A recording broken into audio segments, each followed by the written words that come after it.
Gusto mo bang umasenso sa buhay? Gusto mong maging mas matatag, mas kalmado, mas malaya sa stress, inggit at gulo?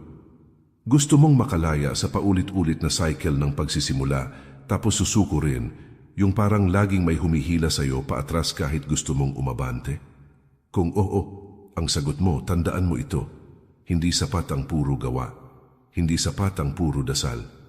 At lalong hindi sapat ang puro pangarap. Kung gusto mong tunay na umangat, kailangan mo munang harapin ang mga bagay na dapat mo nang tigilan. Hindi ka babangon habang pasan mo pa rin ang mga ugali, mindset, at kilos na unti-unting sumisira sa sarili mong kinabukasan.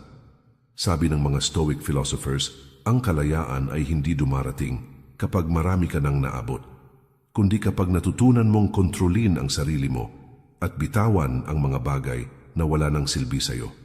Mga bagay na akala mo normal lang, pero yun pala ang dahilan kung bakit hindi ka makausad. Kaya sa video na ito, pag-uusapan natin ang mga 7 bagay na dapat mong itigil kung gusto mong umangat sa buhay. Hindi para husgahan ka, kundi para gisingin ka. Dahil kung hindi mo titigilan ang mga bagay na ito, paulit-ulit mong mararamdaman ang pagkatalo kahit pa nagsusumikap ka na. Bago ang lahat, muli kaibigan, inaanyayahan kita na mag-subscribe sa ating channel para sa mas marami pang aral na makakapagpabago sa pananaw mo sa buhay. Maraming salamat. At tandaan mo, ang pagbabago ay hindi laging marahas. Minsan, sapat na ang tahimik na desisyon sa iyong sarili at masasabi mong, tama na. Ayoko na. Hindi na ako babalik sa dating ako. Ito ay dahil gusto mong baguhin ang iyong sarili. Tayo na at magsimula.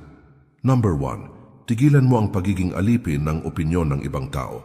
Sa bawat desisyong hindi mo ginawa, sa bawat pagkakataong pinili mong manahimik, umatras, o magkunwari, tanungin mo ang sarili mo, ginawa mo ba yon para sa sarili mo? O dahil natakot kang husgahan? Kapatid, isa ito sa pinakamalalim na tanikala ng maraming tao, ang labis na pag-aalala sa sasabihin ng iba. Kahit may pangarap ka, kahit may galing ka, kahit may tapang ka sa loob mo, natatabunan ang lahat ng yan kapag mas pinipili mong maging katanggap-tanggap kaysa totoo. Bakit hindi mo ma-post ang tunay mong opinyon? Bakit hindi mo masimulan ang gusto mong negosyo o passion project? Bakit hanggang ngayon, tahimik kang sumusunod sa agos kahit alam mong nilulunod ka na? Dahil sa isang takot ang ma-judge. Pero tanungin mo ito sa sarili mo. Sino ba talaga ang humahawak ng buhay mo? Ikaw o sila? Sabi ng Stoic philosopher na si Epictetus. If you want to improve, be content to be thought foolish and stupid. Kung gusto mong magbago, dapat handa kang matawag na wala kang alam, nag-iilusyon, ambisyoso o feeling magaling. Dahil alam mo sa sarili mo na ang pag-angat ay hindi nakabase sa palakpakan ng iba, kundi sa pananahimik mong ginagawa ang tama. Kahit walang naniniwala sa'yo, ang taong takot sa opinyon ng iba, bihag ng mundo. Pero ang taong may paninindigan, kahit hindi maintindihan, siya ang may direksyong malinaw. Ang mga Stoic ay hindi nabubuhay para makuha ang atensyon o papuri ng tao. Nabubuhay sila ayon sa prinsipyo, hindi sa paghusga ng iba. At yan ang dahilan kung bakit sila naging matatag kahit sa gitna ng kahirapan, gulo at kawalan. Tigilan mo na ang pagbibigay ng kapangyarihan sa mga taong hindi naman tumutulong sa pagbangon mo. Ang kalayaan ay nagsisimula sa sandaling wala ka ng pakialam kung anong tingin nila sa'yo dahil alam mong ginagawa mo kung ano ang tama. Number 2. Tigilan mo ang kakaisip sa mga bagay na wala sa kontrol mo. Maraming tao ang hindi naman talo, pero pagod na dahil sa isip pa lang, talo na sila. Hindi dahil sa pangyayari, kundi dahil sa paulit-ulit na pag-iisip sa mga bagay na hindi naman nila kayang kontrolin. Tanungin mo ang sarili mo ngayon, ilang beses mo na bang inulit-ulit sa isip mo ang isang bagay na hindi mo naman hawak, hindi mo naman kayang baguhin, o hindi mo pa nga alam kung mangyayari ba talaga? Minsan, pagod ka hindi dahil sa trabaho, kundi dahil sa utak mong walang tigil sa pag-analyze, pag-overthink at pag-predict ng bawat masamang pwedeng mangyari. Ganyan ang epekto kapag nilamon ka ng mga bagay na wala sa kontrol mo. Baka iniisip mo, paano kung hindi ako mahalin pabalik? Paano kung hindi mag-work ang plano ko? Paano kung pagtawanan nila ako? Paano kung palpak lahat ng pinaghirapan ko? Pero heto ang totoo. Walang silbi ang mga tanong na yan kung hindi mo pa rin kayang kontrolin ang sagot. At ayon sa mga Stoic, tulad ni na Epictetus at Marcus Aurelius, ang tunay na kapayapaan at pag-angat ay nagsisimula hindi sa mundo, sa labas mo, kundi sa pagpili mo kung saan mo ilalagay ang atensyon mo. Sabi ni Epictetus, "Some things are in our control and others not." Kapag natutunan mong paghiwalayin kung ano ang hawak mo at kung ano ang hindi, mabubuhay ka ng mas malinaw, mas magaan at mas epektibo. Tingnan mo ang sarili mo. Hindi mo kontrolado ang opinyon ng ibang tao. Hindi mo kontrolado ang takbo ng ekonomiya, ang reaksyon ng mga nasa paligid mo, o kahit ang dating ng tagumpay. Pero ano ang kontrolado mo? Ang disiplina mo araw-araw, ang reaksyon mo sa mga problema, ang attitude mo kapag hindi pabor ang sitwasyon, ang paninindigan mo kahit wala kang kasiguraduhan. Kaya ang tanong, saan mo gustong maubos ang lakas mo? Sa mga bagay na walang kasiguraduhan o sa mga bagay na kaya mong kontrolin, baguhin at paunlarin? Ngayon na, ang taong umaangat ay yung marunong mamili ng laban. Hindi siya sumusuko, pero marunong siyang umiwas sa mga laban na walang saysay. Kaya kapatid, kung gusto mong umangat, bitawan mo na ang sobrang pag-iisip sa mga bagay na lampas sa kamay mo at simulan mong gamitin ang lakas mo sa kung anong kaya mong ayusin. Number 3, tigilan mo ang pagiging perfectionist na paralisado sa takot magkamali. Gusto mong umasenso, pero paulit-ulit kang natatakot simulan dahil sa takot pumalya o hindi maging perpekto. Ang pagiging perfectionist na ito, sa halip na tulong, siya ang pumipigil sa pag-angat mo. Maraming tao ang nahuhulog sa bitag ng perfectionism, iniisip na kung hindi perfect ang gagawin nila, mas mabuting huwag na lang gawin. Pero alam mo ba? Sa Stoicism, ito ay isang malaking hadlang. Sabi ni Marcus Aurelius, "Perfection of character is this, to live each day as if it were your last, without frenzy, without apathy, without pretense."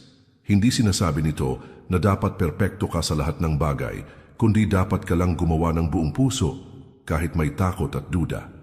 Yung takot na yan ay normal, pero huwag mo hayaang siya ang magdikta sa'yo. Ang pagiging paralisado sa takot magkamali ay nagdudulot ng analysis paralysis, ang sobrang pag-iisip at pagkukulang sa aksyon. Kaya maraming tao ang natutulog sa pangarap nila, natutulog sa oras, at natutulog sa pagkakataon dahil hindi nila sinubukan, dahil hindi ito 100% perfect. Sa Stoic philosophy, tinuturuan tayo na ang tunay na lakas ay nasa paggawa kahit may takot. Sa bawat pagkakamali, may natututunan ka. Sa bawat pagkadapa, may puwang para bumangon at mas maging matatag. Ang tanong mo ngayon ay, ano ang mas gusto mo? Ang manatiling nakatirik sa tabi ng daan dahil natatakot kang maglakad? O ang lumakad kahit madapa at magpatuloy hanggang marating mo ang iyong destinasyon? Kung gusto mong umangat, kailangan mong i-release ang kontrol sa pagiging perpekto at yakapin ang imperfection bilang bahagi ng paglalakbay. Tigilan mo na ang pagpapaliban at simulan mong gawin ang mga bagay na mahalaga sa iyo kahit hindi ito perfect. Number 4. Tigilan mo ang pagiging kontrolado ng emosyon sa bawat sitwasyon. Kung gusto mong umangat, kailangan mong matutunang huwag maging alipin ng iyong emosyon, lalo na ang galit, takot at pagkabahala. Maraming tao ang naaapektuhan ng kanilang mga damdamin sa paraang pumipigil sa kanilang pag-usad. Kapag may problema, agad sumasabog ang galit. Kapag may hindi inaasahang nangyari, nababalisa at natatakot. Pero ang problema, kapag kontrolado ka ng emosyon mo, hindi mo na kontrolado ang buhay mo. Ayon kay Seneca, isang sikat na Stoic philosopher, we suffer more often in imagination than in reality. Madalas nating pinalalaki sa isip ang mga problema at hinahayaan natin silang lamunin tayo ng takot o galit kahit hindi pa naman sila nangyayari o kaya'y hindi naman ganoon kalala. Ang Stoicism ay nagtuturo na ang emosyon ay hindi dapat magdikta ng desisyon mo. Dapat matutunan mong maging matatag sa gitna ng bagyo. Yung kaya mong huminga, mag-isip ng malinaw, at kumilos ng maayos kahit ang damdamin mo ay nagkakalat. Kapag palaging nadadala ka ng emosyon, nagiging reactive ka at nawawala ang focus mo sa mga bagay na mahalaga. Nawawala ang kapayapaan mo, kaya madali kang masiraan ng loob o mawala ng gana. Kung gusto mong umangat, dapat matutunan mong kontrolin ang iyong reaksyon, hindi pigilin ang damdamin mo. Ibig sabihin, kilalanin ang emosyon mo, pero huwag hayaang siya ang magdikta kung paano ka kikilos. Kapag matatag ka sa iyong emosyon, mas kaya mong harapin ang mga pagsubok ng may kalmado at katatagan. Hindi ka na matitinag kahit ano pa man ang dumating sa iyo. Number 5, tigilan mo ang pag-aasa sa instant gratification at shortcuts. Sa mundo ngayon, napakadaling malulong sa mga bagay na mabilis ang saya at kasiyahan, mga bagay na parabang nagbibigay ng shortcut sa tagumpay. Pero sa totoo lang, ito ang isa sa pinakamalaking dahilan kung bakit marami ang hindi umaangat sa buhay. Marami ang nahuhulog sa bitag ng instant gratification. Mga bagay tulad ng pag-scroll ng walang humpay sa social media para lang makaramdam ng pansamantalang saya, ang pagbili ng mga bagay na hindi naman kailangan para lang magpakasaya, o ang paghanap ng mga madaling paraan para kumita ng mabilis. Ngunit, ang totoo ay ang tunay na tagumpay, kapayapaan at pagbabago ay hindi nangyayari ng biglaan. Kailangan ng panahon, disiplina, sakripisyo at paulit-ulit na paggawa ng tama kahit walang instant reward. Sabi ni Marcus Aurelius, isang dakilang Stoic, "No man is happy who does not think himself so." Ibig sabihin, ang kaligayahan ay resulta ng mindset at disiplina, hindi ng mabilisang saya. Kapag laging hinahanap mo ang madali at mabilis na daan, hindi mo natututunan ang tunay na proseso ng paglago. Hindi mo mararanasan ang mga aral ng hirap, ang lakas mula sa pagtitiis, at ang tunay na pag-unlad na dumarating kapag hindi ka sumuko. Ito ang dahilan kung bakit maraming tao ang nauubusan ng enerhiya at gana sa gitna ng laban nila. Dahil sa sobrang pag-asa nila sa mga shortcut, nawawala sila sa landas. Ang Stoicism ay nagtuturo na dapat nating pahalagahan ang proseso. Ang bawat maliit na hakbang na ginagawa mo araw-araw ay may malaking epekto sa katagalan. Hindi mo kailangan maging perfect, kailangan mo lang maging consistent. Kapag tumigil kang maghanap ng shortcut at nag-focus ka sa disiplina at pagtitiyaga, doon nagsisimula ang tunay na pagbabago. Ang pag-angat ay hindi isang biglaang pangyayari. Ito ay resulta ng mga araw, buwan o taon ng tahimik na pagsisikap. Kaya kapatid, kung gusto mong umangat, tigilan mo na ang paghahanap ng instant gratification. Simulan mong mahalin ang proseso kahit na mahirap at minsan nakakabagot. Dahil dito nakatago ang tunay na tagumpay. Number 6, tigilan mo ang pag-iisip na dapat perpekto ang lahat bago ka magsimula. Maraming tao ang hindi umaangat dahil nahuhulog sila sa bitag ng perfect timing syndrome, yung palaging naghihintay ng tamang oras, tamang tao, tamang kondisyon bago sila mag-umpisa. Pero ang katotohanan, walang perpektong panahon para simulan ang iyong laban. Isipin mo ito. Ilang beses mo nang naisip na sisimulan mo na ang iyong pangarap o plano, pero naantala dahil may kulang pa raw. Kulang ang kaalaman, kaya nag-aaral ka pa. Kulang ang resources, kaya naghahanap ka pa. Kulang ang tiwala sa sarili, kaya hinihintay mo pa na maging handa ka. Pero ang problema, habang hinihintay mo ang perfect moment, lumilipas ang araw, buwan at taon. At yung pangarap parang lumalayo sa iyo sa bawat pag-antala. Sabi ni Seneca, isang kilalang Stoic philosopher, "Begin at once to live and count each separate day as a separate life." Ang buhay ay hindi dapat ipagpaliban. Hindi kailangang maging flawless ang simula mo. Ang mahalaga ay gumawa ka ng hakbang, kahit maliit, kahit hindi perfect, basta may direksyon. Kadalasan ang pagiging perfectionist ay nagiging dahilan ng analysis paralysis. Sobrang dami ng iniisip, plano, o iniintindi hanggang hindi ka na kumikilos. Ngunit ang Stoicism ay nagtuturo ng iba. Mas mabuting gumawa kahit may kakulangan kaysa hindi gumawa dahil naghihintay ng perpekto. Ang bawat pagkakamali at pagkukulang ay bahagi ng proseso ng pagkatuto at paglago. Kapag hindi ka nagsimula dahil sa takot magkamali o dahil gusto mong lahat ay perpekto, parang sinasabi mo sa sarili mo, mas gusto kong manatili sa kung nasaan ako ngayon kaysa harapin ang hamon ng pagbabago. Pero kung gusto mo talagang umangat, kailangang matutunan mong bitawan ang pag-aabang ng tamang oras at maging komportable sa imperfection ng simula. Ang simula ay hindi kailangang maging perfect, kailangan lang maging simula. Kaya kapatid, tigilan mo na ang pag-iisip na dapat perpekto ang lahat bago ka magsimula. Simulan mo na ngayon, kahit maliit na hakbang lang, kahit may kaba, kahit may takot. Dahil sa bawat araw na hindi ka kumikilos, lumalayo ang iyong pangarap. Number 7, tigilan mo ang pag-aaksaya ng panahon sa mga taong sumisira sa iyo. Kung gusto mong umangat sa buhay, isa sa pinakamahalagang aral na dapat mong matutunan ay ang pagpili ng mga taong pinapapasok mo sa paligid mo. Dahil ang mga tao na pinili mong makasama ay may malaking epekto sa direksyon ng buhay mo. Madaling sabihin pero mahirap gawin. Tigilan mo na ang pagbibigay ng oras, lakas, at emosyon sa mga taong paulit-ulit lang nagpapababa ng iyong espiritu. Mga taong laging may negatibong salita, laging nagdududa sa iyo, o mga taong ginagamit ka lang para sa kanilang sariling kapakinabangan.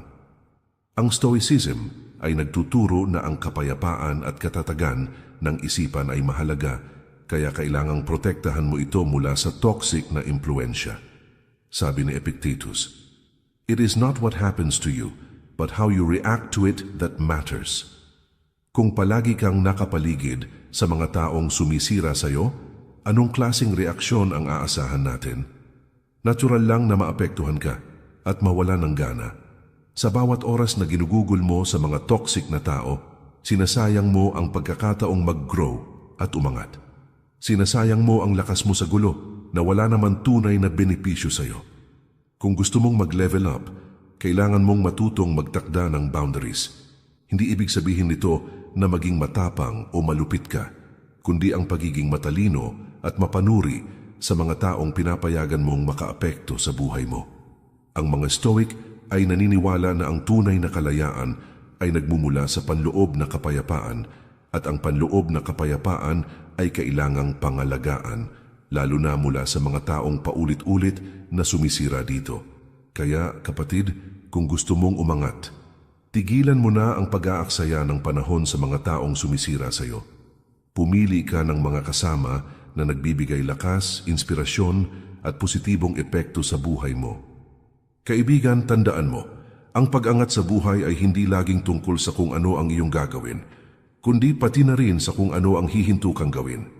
Ang 7 bagay na napag-usapan natin ay mga tanikala na matagal nang humahadlang para maabot mo ang tunay na potensyal mo. Ngayon, nasa kamay mo na ang desisyon. Itutuloy mo pa ba ang nakasanayan mo na pumipigil sa iyo? O tatanggapin mo na panahon na para magbago, magpalaya, at umangat? Tandaan mo, hindi ka nag-iisa sa laban na ito. Maraming tulad mo ang nagdaraan sa parehong pagsubok, pero ang mga nagtagumpay ay yung marunong magbago, marunong magbitaw, at marunong mag-focus sa mga bagay na mahalaga. Simulan mo na ang pagbabago ngayon. Tigilan mo na ang mga bagay na pumipigil sa iyo at simulan mong buhayin ang pinakamagaling na bersyon ng sarili mo. Kung nagustuhan mo ang video na ito, huwag kalimutang i-like, mag-comment kung alin sa mga bagay na ito ang pinaka-nakarelate ka. At syempre, mag-subscribe para sa mga susunod pang mga videos na makakatulong sa pag-unlad mo. Maraming salamat sa panunood. Mag-ingat po tayo.